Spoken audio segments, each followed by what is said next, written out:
Teman-teman, tahu gak sih Pagar Kehidupan mau menyelenggarakan webinar loh. Jadi buat kamu yang pengen banget pintar ngomong kayak saya, pengen banget tahu cara saya dulu bisa berubah dari manusia pemalu menjadi seperti sekarang ini, nah, kamu harus ikut webinar ini. Webinar ini diselenggarakan hanya sekali di tahun ini. Jadi kalau kamu pengen jadi orang pintar ngomong dalam hal apapun, coba daftar dulu. Harga diskon masih ada, tapi sedikit. Klik link yang ada di deskripsi video ini. Klik sekarang.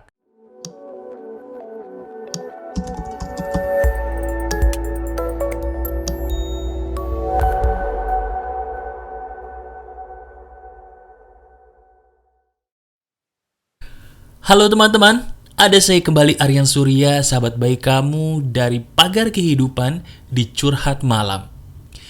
Di segmen ini saya akan kembali membacakan sebuah kisah dari curhat yang pernah dicurhatkan kepada saya di masa lalu, dan pastinya ini sangat menginspirasi kita. Oleh karena itu, kencangkan selimut kamu, dengarkan. Semoga apa yang saya berikan ini bisa mengubah malam harimu menjadi malam yang penuh dengan kebijaksanaan.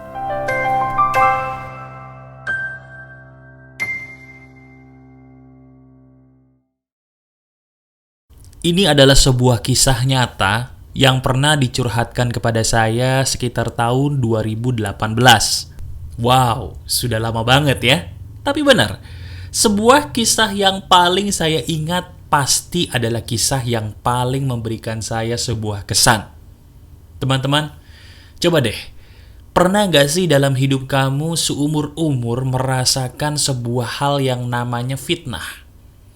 Fitnahnya ini justru membuat hidup kita, maaf ya, kerasa semakin gelap.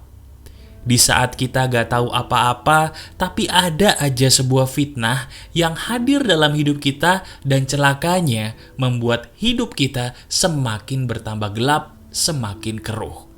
Pernah kamu mengalaminya? Kalau memang pernah, ini juga yang dialami oleh sahabat Pagar Kehidupan yang tahun 2018 lalu mencurhatkan kisahnya. Kita sebut aja namanya adalah Andi. Itu adalah nama samaran. Andi itu adalah seorang anak yang dibesarkan oleh orang tua yang sayangnya tidak bisa mendidik dia sebagai anak yang baik. Coba, ada nggak di antara kamu yang maaf ya, pernah punya permasalahan sama seperti Andi?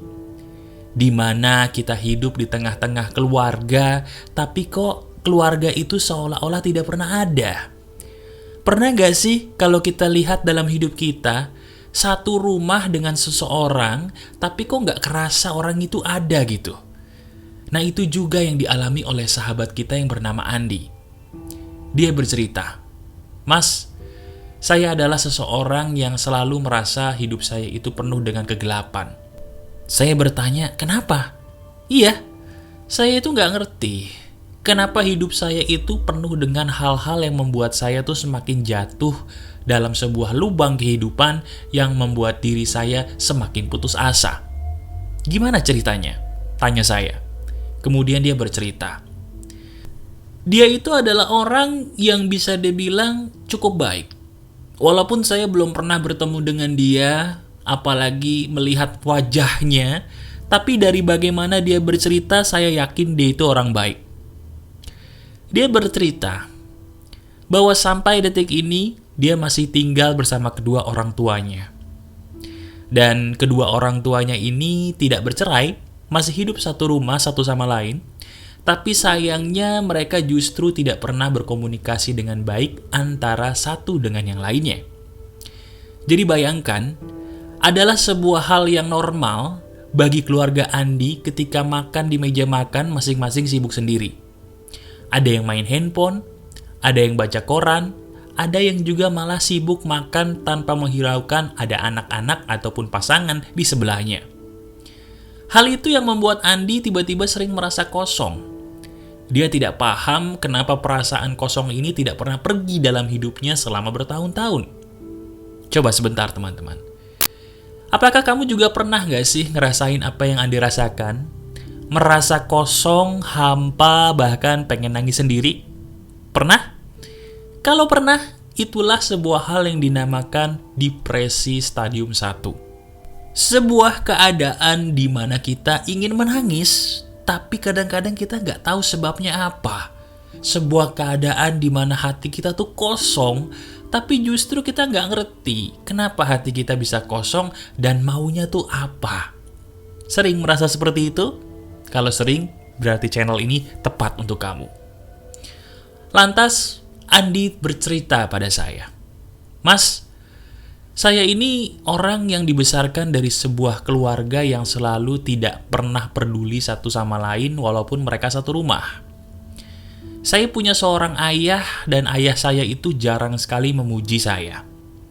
Pada waktu kecil saya pernah loh mas mendapatkan nilai ujian yang cukup baik. Hasil nilai ujian yang baik itu karena saya belajar dengan sangat keras dari hari ke hari sampai akhirnya nilai ujian tersebut bagus. Saya berharap dengan nilai ujian yang bagus tersebut, mas, bapak saya paling tidak dapat memuji saya karena saya sangat merindukan pujian dari beliau. Tapi apa yang terjadi? Betul, ketika saya beritahu orang tua saya, terutama bapak saya akan hasil nilai ujian yang bagusnya bukan main bagi saya pada waktu itu, respon bapak saya cuma sekedar mengeluarkan kata, "Oh iya." Bayangin, "Oh iya." Kebayang gak sih perasaannya seseorang, teman-teman, ketika ada sebuah hal yang kita ekspresikan kepada orang tua gitu ya. Orang tua kita cuma berespon seperti, "Oh iya deh, oh iya, oh oke." Rasanya gimana? Pernah gak kamu kayak gitu? Rasanya itu ibarat kata kita sudah membuat sebuah bangunan, megah, lapang, bagus, tapi kok rasanya kayak gak ada bangunannya gitu. Bawaannya pengen kita rubuhin lagi tuh bangunan, betul kan? Rasanya capek-capek kita buat bangunan megah, kok gak ada yang mau. Sampai akhirnya kita putus asa, kita robohin aja tuh bangunan. Saking kita putus asa. Pernah kamu di titik itu? Hal yang nyata dia jadikan masalah dalam hidupnya itu bukan orang tuanya, teman-teman. Bukan. Ternyata masalah dalam hidupnya itu karena dia sering kali dianggap sombong, padahal dia tidak ada niat sombong sama sekali sama orang-orang di sekitarnya. Nah, coba kamu ceritakan pada saya di komentar juga. Pernah gak sih kamu seumur-umur dianggap sombong sama orang, padahal kamu tuh gak ada niat sombong sama mereka gitu loh. Begitu saya dengar ceritanya si Andi, lantas saya merasa sepertinya saya nih sebagai seorang Aryan Surya juga pernah mengalami apa yang dialami loh. Benar. Akhirnya, dia bercerita bahwa banyak orang di sekitar dia itu menganggap dia sombong hanya karena dia itu sering kali bingung mau ngomong apa. Itu dia.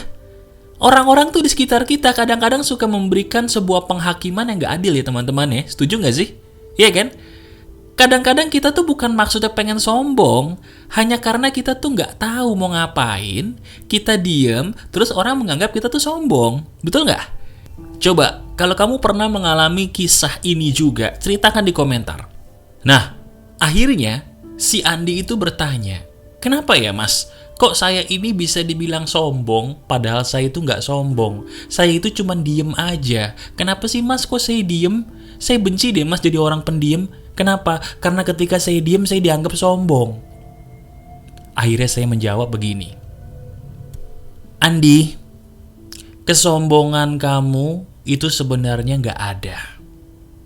Diri kamu dianggap sombong, itu karena diri kamu bingung kan mau melakukan apa atau ngomong apa ketika berhadapan dengan situasi atau kondisi tertentu.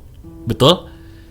Kalau kita dibesarkan dalam sebuah lingkungan keluarga yang peran keluarganya tidak aktif, mohon maaf, di mana masing-masing sibuk sendiri, wajar nggak sih kamu sebagai seorang Andi, saya ngomong gitu, tidak tahu harus melakukan apa dalam hidup? Wajar nggak? Ya wajar. Kenapa saya bilang wajar? Nggak ada yang ngajarin kamu. Kamu tuh besar dengan ilmu yang kamu dapetin secara otodidak kan? Kamu tuh besar hidup dengan sebuah ilmu yang kamu belajar sendiri kan, tanpa ada yang mengajari. Benar apa tidak? Saya tanya gitu. Kemudian begitu saya tanya begitu, dia nangis. Nangis dia. Kenapa dia bisa nangis? Karena ternyata apa yang saya katakan itu benar semua. Kalau kamu yang nonton video saya sampai detik ini kemudian matanya berkaca-kaca, berarti kamu pun sama nih seperti sahabat saya Andi yang dulu pernah saya tolong. Betul kan? Betul bahwa ternyata diri saya selama ini bingung karena nggak ada yang ngajarin saya, Mas. Gimana sih caranya ngobrol? Gimana sih caranya saya harus menyapa? Gimana sih caranya saya harus mungkin melihat mata orang dengan tatapan yang sopan? Betul kan? Iya nggak? Nah, akhirnya saya bilang, Andi, sudah, tidak usah merasa aneh. Saya pun dulu juga pernah di posisi kamu. Karena saya pernah dibesarkan hanya oleh seorang ibu yang luar biasa hebat. Bapak saya sudah nggak ada. Saya ngomong begitu. Benar, bapak saya sudah lama meninggal, teman-teman. Saya dibesarkan dari usia 12 tahun oleh ibu saja. Hebat tuh ibu saya. Luar biasa beliau. Akibatnya apa? Sama. Saya juga bingung. Saya dulu bingung loh teman-teman. Cara natap mata orang tuh gimana sih supaya sopan? Saya juga bingung gimana sih cara nanya jalan supaya nggak diketawain. Gimana sih caranya bertanya kalau saya pengen nanya supaya nggak dianggap aneh. Pertanyaan sepele seperti itu selalu muncul yang membuat saya jadi takut sendiri, malu, dan ujung-ujungnya jadi orang pendiam. Betul? Itu yang kamu alami juga? Nah, solusinya akhirnya saya beri begini. Pertama, tidak perlu kita menyalahkan siapa-siapa. Saya mengatakan seperti ini, teman-teman, bukan berarti saya menyuruh kamu untuk menyalahkan orang tua. Bukan. Saya memberikan ini untuk memberikan sebuah gambaran bahwa ini loh yang menyebabkan kamu seperti ini. Ini loh yang membuat kamu jadi seperti itu. Sekarang kita udah tahu kan? Gimana cara ngobatinnya, Mas? Saya bilang sama Andi, Andi, ada nggak orang-orang di sekitar kamu yang bisa kamu jadikan panutan? Siapa orang yang kamu kagumi? Saya tanya gitu. Wah, jujur Mas ya, saya itu mengagumi seseorang, salah satunya Mas Aryan. Dia bilang begitu, teman-teman. Waduh, alhamdulillah. Kalau kamu benar-benar mengagumi saya, tonton saja Pagar Kehidupan pelan-pelan. Video Pagar Kehidupan contohnya itu ada bahan prakteknya kan. Praktekin aja satu persatu. Dan jangan pernah mundur hanya karena respon 1, 2, 3 orang yang tidak baik. Itu dia kuncinya. Ketika kita belajar untuk menjadi manusia yang lebih baik, teman-teman, ingat pesan saya, jangan pernah mundur hanya karena respon negatif dari 1, 2, 3 orang saja. Mas, tapi nggak cuma 3 orang, Mas, banyak. Oke, banyak. Tapi tahu nggak sih, orang yang di luar sana tuh bukan cuma mereka doang. Betul kan? Bukan cuman orang yang ngeledekin kita doang, ngerendahin kita doang. Bukan cuman mereka kok orang di dunia. Coba deh, kamu tonton video saya, praktekin pelan-pelan. Pelan-pelan. Kalau ada kesalahan, katakan, oh iya, saya ingat video Mas Aryan tadi malam tuh. Kalau kata Mas Aryan, kita hidup ini belajar. Nggak apa-apa salah, ya udah maju lagi deh. Gitu. Jadi ketika respon orang lain nggak bagus karena kamu baru praktek, nggak usah dimasukin ke hati. Ingat video ini. Saya ulangi, ingat video ini. Jadikan video ini sebagai pengingat kamu bahwa, oh iya ya Mas, Mas Aryan juga dulu pernah kayak saya. Dia belajar kok sendiri, otodidak, bisa. Kalau dia bisa, saya bisa. Saya mau belajar dari Pagar Kehidupan. Praktek. 1, 2, 3. 1, 2, 3. Terus coba pelan-pelan. Ketika kamu belajar praktek seperti yang saya lakukan dulu, seizin Tuhan, hidup kamu akan jauh lebih berkembang. Itu janji saya buat kamu. Coba. Sekarang kalau kamu udah nonton video Pagar Kehidupan lebih dari 10 sampai detik ini, ada kan pasti perubahan dalam hidup kamu, lihat deh. Ada. Kenapa bisa? Apakah saya yang merubah kamu? Bukan. Karena kamu sendiri yang seizin Tuhan mau praktek. Lakukan itu terus. Saya ulangi, lakukan itu terus. Manusia itu tidak boleh merasa dirinya harus sempurna. Tapi manusia harus terus merasa bahwa saya adalah manusia yang belajar. Katakan dengan suara lantang, Saya adalah manusia yang belajar. Katakan. Kalau manusia belajar, tidak boleh berhenti di tengah jalan sebelum berhasil. Titik. Sekarang kamu janji sama saya, selalu ulangi video ini berulang kali ketika kamu sedang merasa jatuh dan putus asa. Praktekin lagi semua video saya satu persatu dan berikan semuanya waktu. Semua akan indah pada waktunya. Kalau saya bisa, kalau Andi bisa, kamu pun pasti bisa.